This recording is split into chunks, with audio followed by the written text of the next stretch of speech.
Healthcare was not always a business in the United States. In the early days of America, healthcare was simple, local, and mostly affordable. Doctors were paid directly.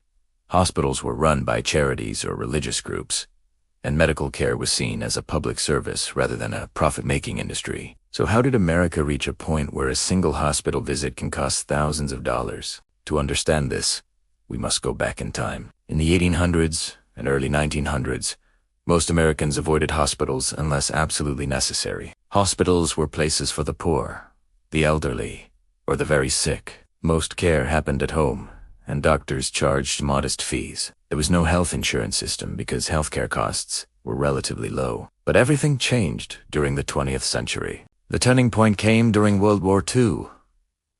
Because wages were frozen, employers needed another way to attract workers. They began offering health insurance as a benefit. This decision completely reshaped American healthcare. What started as a temporary solution became permanent. Health insurance became tied to employment, something almost no other developed country does. After the war, medical technology advanced rapidly. New machines, treatments, and drugs saved lives, but they also increased costs. Hospitals expanded, pharmaceutical companies grew, and healthcare slowly turned into an industry. Insurance companies became middlemen, deciding what care was covered and what wasn't.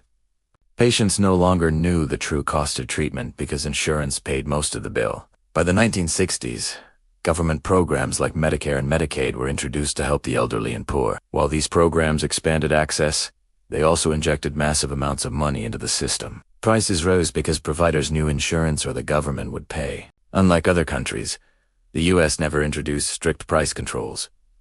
Pharmaceutical companies played a major role. In America, drug companies are allowed to advertise directly to consumers, something banned in most countries. They set their own prices, often charging Americans far more than patients in other nations for the same medicine. Profit became the priority. Hospitals also changed. Many became large corporate systems. Administrators, billing departments, and executives grew while patient care became more complex and expensive. A simple medical procedure now involves dozens of charges, paperwork, and negotiations between providers and insurers. Insurance companies gained enormous power. Their goal is not healthcare, it is risk management and profit.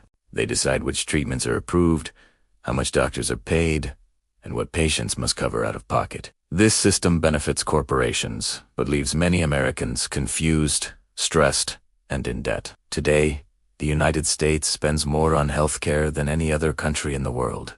Yet millions remain uninsured or under. Medical debt is one of the leading causes of bankruptcy. For many Americans, getting sick is a financial risk. So why hasn't the system changed? Because healthcare is now one of America's largest industries. It employs millions, generates trillions of dollars, and holds powerful political influence. Reform threatens profits, and profit often wins.